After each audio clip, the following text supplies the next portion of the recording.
Hello guys, funny কমেন্টগুলো দেখতে হলে আসুন আমরা ভিডিওটি দেখি।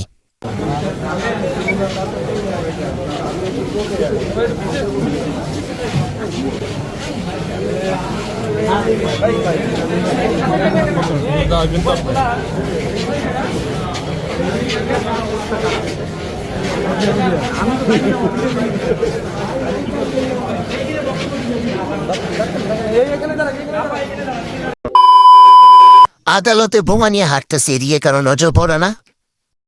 Yes, definitely. দুঃখিত, আমি গর্ভবতী ভেবেছিলাম। কর্মের ফল এটাও এক প্রকার শাস্তি যা আজীবন বয়ে বেড়াতে হবে। এত বড় বড় ব্রা কোথায় পাবে? সদরঘাট থেকে দুইটা লেবার দেখেন, সামনের ডাব দুইটা ঝুলে মাটিতে পড়ে যাচ্ছে। মানবতা আজও বেঁচে আছে। 100 বাচ্চার খাবার নিয়ে ঘুরে বেড়াচ্ছে এক যুবতী মহিলা। See meat. Yeah, boy.